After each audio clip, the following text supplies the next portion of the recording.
શ્રી ગણેશાય નમઃ. મિત્રો, તમારું સ્વાગત છે આપણી યુટ્યુબ ચેનલ રાધાકૃષ્ણ ભક્તિધારામાં. આજે દત્તાત્રેય જન્મ જયંતિ છે.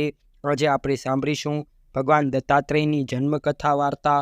ભગવાન દત્તાત્રેય 24 ગુરુ કર્યા હતા. એ ગુરુઓથી શું બોધ મળે છે એ પણ જાણીશું. જો તમને આ વિડીયો પસંદ આવે તો આ વિડીયોને લાઇક કરજો, શેર કરજો અને આપણી યુટ્યુબ ચેનલને સબસ્ક્રાઈબ કરી બેલ આઇકન દબાવજો.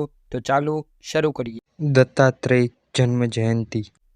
માગશર મહિનાની પૂનમે અનુસૂયાના પુત્ર ભગવાન દત્તાત્રેયનો જન્મ થયો હતો.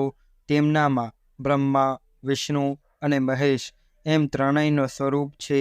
દર વર્ષે માગશર મહિનાની પૂર્ણિમા તિથિએ દત્તાત્રેય જયંતિ ઉજવવામાં આવે છે.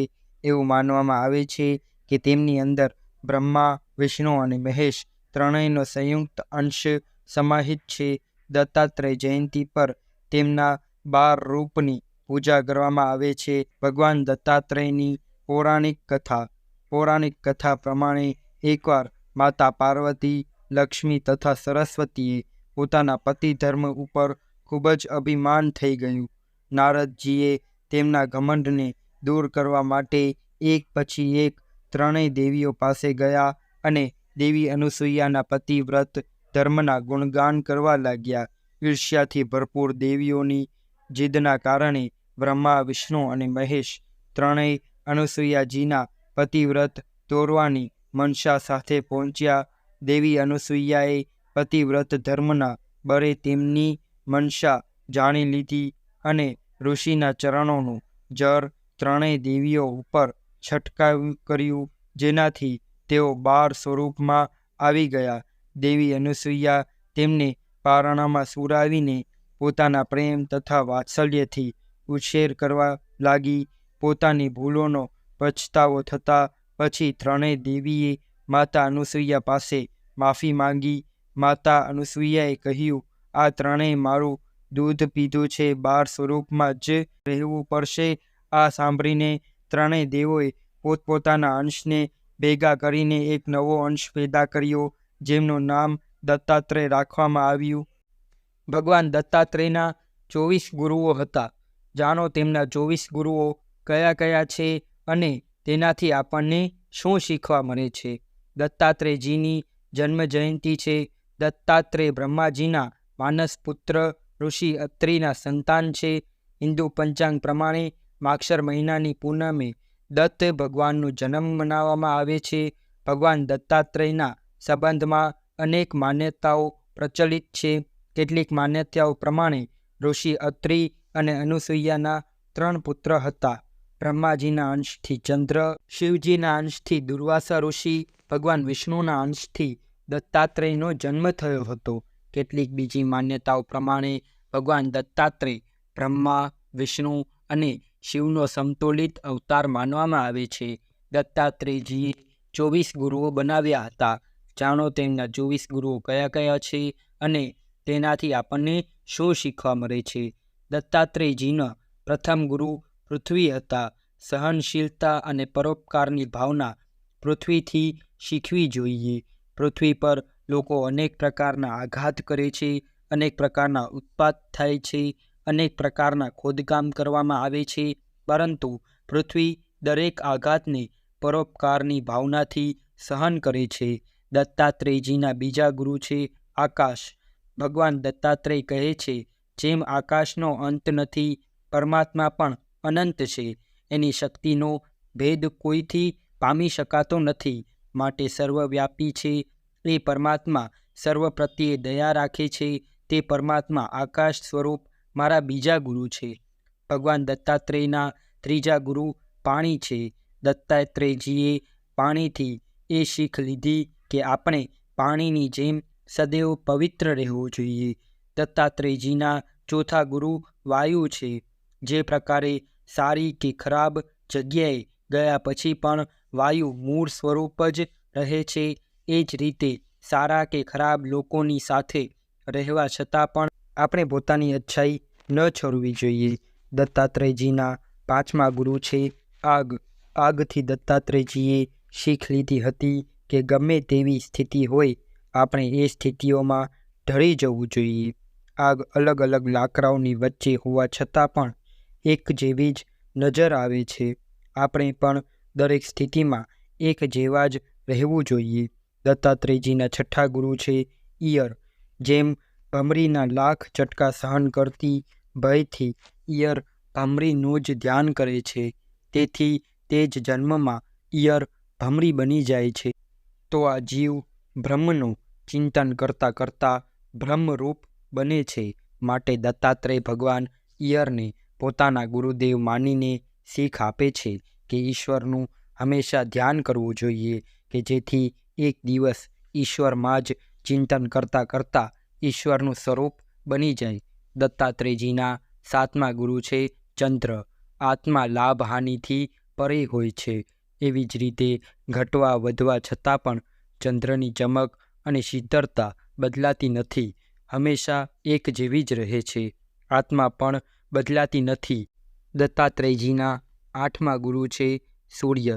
સૂર્ય પાસેથી દત્તાત્રેયજીએ શીખ લીધી હતી કે તે એક જ હોવા છતાં પણ સૂર્ય અલગ અલગ માધ્યમોથી અલગ અલગ દેખાય છે. આત્મા પણ એક જ છે, પરંતુ અનેક રૂપમાં તે જોવા મળે છે. દત્તાત્રેયજીના નવમા ગુરુ છે કબૂતર. કબૂતરની જોડી જારમાં ફસાયેલા બચ્ચાઓની જોઈને પોતે પણ જારમાં ફસાઈ જાય છે. કબૂતરથી એ શીખ લઈ શકાય કે કોઈની સાથે વધુ મોહ દુઃખનું કારણ બને છે. દત્તાત્રેયજીના દસમા ગુરુ છે અજગર. જેમ અજગર વિના માંગીએ અનાયાસે જ જે કંઈ મળી રહે તેમાં તે સંતોષી રહે છે, તે પછી તે ખોરાક સ્વાદિષ્ટ હોય, મીઠું હોય, મધુર હોય કે ન હોય, તેમ જ્ઞાની પુરુષ પણ સંતોષ જીવનમાં રાખીને જ જે કંઈ જીવનમાં પ્રાપ્ત થાય તેનાથી તે ગુજરાન ચલાવે અને આ સંસારથી ઉદાસ રહે છે. એટલે કે પ્રારબ્ધ અનુસાર જે કંઈ મળે તેમાં સંતોષ રાખવો જોઈએ. દત્તાત્રેયજીના 11મા ગુરુ છે સમુદ્ર.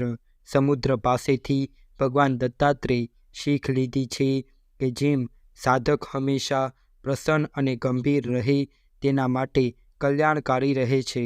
જેમ સમુદ્રમાં ભરતી ઓટ આવે છે, લહેરો તરંગો રહિત શાંત સમુદ્રમાં જ પર્યો રહે છે, તેવી જ રીતે સાધકે જીવનમાં સુખ દુઃખ આવે ત્યારે જીવનમાં સમાન ભાવ રાખવો જોઈએ.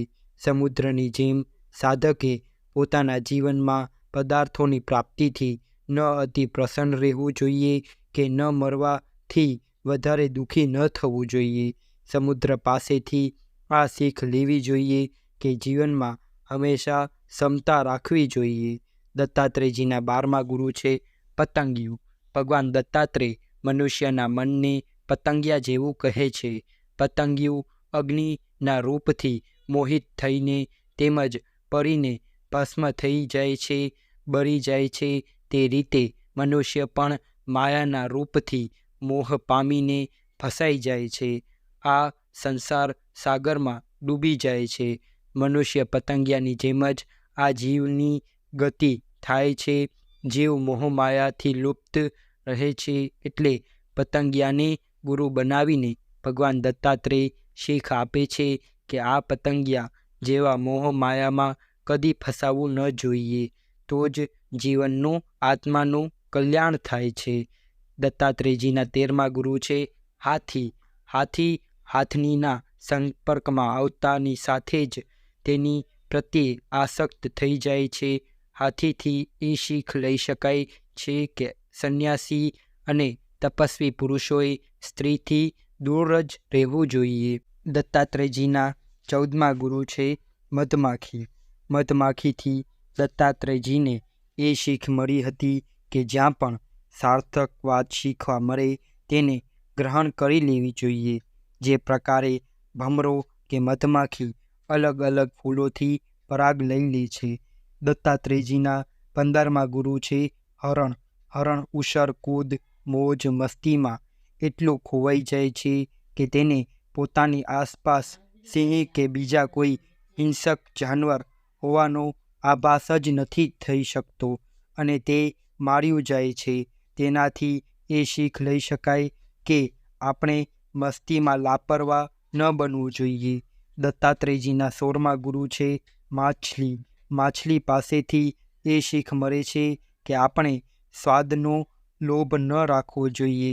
માછલી કોઈ કાંટામાં ફસાયેલા માંસના ટુકડાને ખાવા માટે ચાલી આવે છે અને અંતે પ્રાણ ખોઈ બેસે છે. આપણે સ્વાદનો એટલો વધુ મોહ ન રાખવો જોઈએ. એવું જ ભોજન કરો જે સ્વાસ્થ્ય માટે સારું હોય. દત્તાત્રેયજીના 17મા ગુરુ છે વૈશ્ય. ભગવાન દત્તાત્રેય રાજાને કહે છે, હે રાજન, વૈશ્ય એ મારી પરમ ગુરુ છે. ત્યારે રાજા પૂછે છે, હે પ્રભુ, વૈશ્યા પણ તમારી ગુરુ છે? ત્યારે દત્તાત્રેય ભગવાન વૈશ્યાનો દાખલો આપતા કહે છે, પિંગરા નામની વૈશ્યા કોઈ ધનવાન તેને ત્યાં આવી ચરે ત્યારે પૈસા મળે તે આશ્રયથી જાગરણ કરે છે. ત્યારે તેના મનમાં વિચાર આવ્યો કે આ કામી પુરુષને રીઝવવા માટે હું જાગરણ કરું છું, એના કરતાં ભગવાનને પ્રાપ્ત કરવા માટે જાગરણ કર્યું હોત તો ભગવાનને પ્રાપ્ત કરી લીધું હોત. તેવી એમનામાં સમજ આવી અને એનો બેડો પાર થઈ ગયો. ભવસાગર પાર કરી ગઈ. તેમનામાં વૈરાગ્ય જાગૃત થયું અને તેનું કલ્યાણ થઈ ગયું. આવી રીતે વેશ્યા પણ મારી ગુરુ છે. આ સમજ વેશ્યાને આવી કે સંસારની મોહમાયા પ્રત્યે આસક્તિ રાખવાથી મને કોઈ લાભ નહીં થાય, પરંતુ પરમાત્માને આ સંસારમાં કર્મ કરતાં કરતાં પરમાત્માને પ્રાપ્ત કરવું, તેમાં જીવનું કલ્યાણ છે. દત્તાત્રેયજીના 18મા ગુરુ છે સમરી. સમરીથી શીખવું જોઈએ કે વસ્તુને પોતાની પાસે ન રાખવું જોઈએ. સમરી પક્ષી માંસના ટુકડાને ચાંચમાં દબાવીને રાખે છે, પરંતુ તેને ખાતું નથી. જ્યારે બીજા બળવાન પક્ષી તે માંસના ટુકડાને જુએ છે તો સમરી પાસેથી છીનવી લે છે. માંસનો ટુકડો છોડ્યા પછી જ સમરીને શાંતિ મળે છે. માયા પણ આ માંસના ટુકડા જેવી જ છે. જ્યાં સુધી આપણે માયાને પકડી રાખીશું ત્યાં સુધી મોતનો ભય રહેશે. માટે જ્ઞાનીએ જલ્દીથી માયાને છોડી દેવી જોઈએ. તે જ હું આ સમરી પાસેથી શીખ્યો છું. દત્તાત્રેયજીના 19મા ગુરુ છે બાળક. નાના બાળકથી શીખ મળે છે કે હંમેશા ચિંતા મુક્ત અને પ્રસન્ન રહેવું જોઈએ, કારણ કે બાળકને ક્યારેય કામ જાગતું નથી કે આસક્તિ થતી નથી. તે પોતાની રમતમાં લીન રહે છે. તે જ રીતે જ્ઞાનીએ બાળક પાસેથી નિર્દોષતા શીખવી જોઈએ. દત્તાત્રેયજીના 20મા ગુરુ છે કુંવારી કન્યા. કુંવારી કન્યાથી એ શીખવું જોઈએ કે એકલા રહીને પણ કામ કરતા રહેવું જોઈએ અને આગળ વધતા રહેવું જોઈએ. દત્તાત્રેયજીએ એક કુંવારી કન્યા જોઈ જે ધાન્ય કૂટી રહી હતી. ધાન કૂટતી વખતે તે કન્યા બંગડીઓનો અવાજ કરતી હતી. બહાર મહેમાન બેઠા હતા જેમને બંગડીઓના અવાજથી પરેશાની થઈ રહી હતી. ત્યારે તે કન્યાએ બંગડીઓ જ તોડી નાખી અને હાથમાં બસ એક બંગડી રહેવા દીધી. ત્યારબાદ કન્યાએ અવાજ કર્યા વગર ધાન્ય કૂટ્યું. આપણે પણ બીજાને પરેશાન કર્યા વગર જ શાંત રહીને કામ કરતા રહેવું જોઈએ. દત્તાત્રેયજીના 21મા ગુરુ છે લુહાર. બાણ બનાવનાર લુહાર. લુહાર પોતાના કાર્યમાં એટલો મગ્ન થઈ ગયો હોય છે કે ત્યાંથી રાજાની સવારી વાજતે ગાજતે પસાર થાય તો પણ તેને ખબર પડતી નથી. ભગવાન દત્તાત્રેય કહે છે કે હું આ લુહાર પાસેથી એકાગ્રતા શીખ્યો છું. લૌકિક કાર્ય પણ તન્મયતા વગર સિદ્ધ થઈ શકતો નથી અને એકાગ્રતા હોવી જરૂરી છે. ચાહે ભક્તિમાં હોય કે કોઈ કાર્યની સિદ્ધિ માટે એકાગ્રતા હોવી અત્યંત જરૂરી છે. દત્તાત્રેયજીના 22મા ગુરુ છે સર્પ. ભગવાન દત્તાત્રેયે સાપથી શીખ લીધી હતી કે કોઈ પણ સંન્યાસીએ એકલા જ જીવન વ્યતીત કરવું જોઈએ. સાથે જ ક્યારેય એક જગ્યાએ રોકાઈને ન રહેવું જોઈએ. એક જગ્યાએથી બીજી જગ્યાએ જ્ઞાન એકત્ર કરવું જોઈએ અને જ્ઞાન વહેંચતા રહેવું જોઈએ. દત્તાત્રેયજીના 23મા ગુરુ છે કરોડિયું. કરોડિયા પાસેથી દત્તાત્રેયજીએ શીખ લીધી કે ભગવાન માયાજાર રચે છે અને તેને સમાપ્ત પણ કરી દે છે. એ જ રીતે કરોડિયો પોતે જાર બનાવે છે અને તેમાં જ વિચરણ કરે છે અને અંતે તે પોતે જ તેને ગળી જાય છે. એ જ પ્રકારે ભગવાનની માયાથી સૃષ્ટિની રચના થાય છે અને અંતે પોતે જ સમેટી લે છે. દત્તાત્રેયજીના 24મા ગુરુ છે મધપુરો. મધપુરામાંથી મધ કાઢનાર મધુમાખીઓ મધ એકઠું કરે છે અને એક દિવસ મધપુરામાં મધ કાઢનાર બધું મધ લઈ જાય છે. આ વાતથી એ શીખ મળે છે કે જરૂરિયાતથી વધુ વસ્તુઓ એકઠી કરવી ન જોઈએ. આ દિવસે શું કરવું જોઈએ? આ દિવસે સવારે વહેલા ઉઠીને સ્નાન કર્યા પછી ભગવાન દત્તાત્રેયની પૂજા કરવી જોઈએ. પૂજા પછી શ્રી દત્તાત્રેય સ્તોત્રનો પાઠ કરવો જોઈએ. તેનાથી ભગવાન દત્તાત્રેય પ્રસન્ન થાય છે અને ભક્તના બધા કષ્ટને દૂર કરે છે. શક્ય હોય તો આ દિવસે વ્રત કરવું જોઈએ. આ દિવસે તામસિક આહાર ન લેવો જોઈએ. આખો દિવસ બ્રહ્મચર્યનું પાલન કરવું જોઈએ. ભગવાન દત્તાત્રેયની સાથે જ ભગવાન વિષ્ણુ અને શિવજીની પૂજા કરવી જોઈએ. અને આ દિવસે દત્ત ગાયત્રી મંત્રનો જાપ કરવું જોઈએ. ઓમ દિગંબરાય વિદ્મહે અવધૂતાય ધીમહિ તન્નો દત્તઃ પ્રચોદયાત. મંત્ર જાપના નિયમ. દત્ત મંત્રના જાપ વહેલી સવારે કરવાથી વિશેષ લાભની પ્રાપ્તિ થાય છે. સવારે શક્ય ન હોય તો સંધ્યા સમયે પણ આ મંત્ર જાપ કરી શકાય છે. જો તમે સંધ્યા સમયે મંત્ર જાપ કરવા માંગતા હો તો તે પૂર્વ પુનઃ સ્નાન કરી લેવું જોઈએ. એક સ્વચ્છ આસન પર બિરાજમાન થઈ મનમાં પ્રભુ દત્તનું સ્મરણ કરવું અને પછી મંત્ર જાપનો પ્રારંભ કરવો. મંત્ર જાપના લાભ. માન્યતા અનુસાર દત્ત મંત્રના જાપથી વ્યક્તિના જીવનના સઘળા કષ્ટ નષ્ટ પામી જાય છે. શારીરિક રોગથી વ્યક્તિને મુક્તિ પ્રાપ્ત થાય છે. દત્ત મંત્રના જાપથી વ્યક્તિને આંતરિક શાંતિની અનુભૂતિ થાય છે અને તેની વિચારધારા પણ સકારાત્મક બને છે, જેનાથી તે વધુ સકારાત્મક બાબતોને જીવનમાં આકર્ષે છે. પિતૃઓની કૃપા પ્રાપ્ત થાય છે અને દત્ત મંત્ર સર્વોત્તમ મનાય છે. આસ્થા સાથે દત્ત મંત્રના જાપ કરવાથી પિતૃદોષ સંબંધી સમસ્યાઓથી જાતકને મુક્તિની પ્રાપ્તિ થાય છે.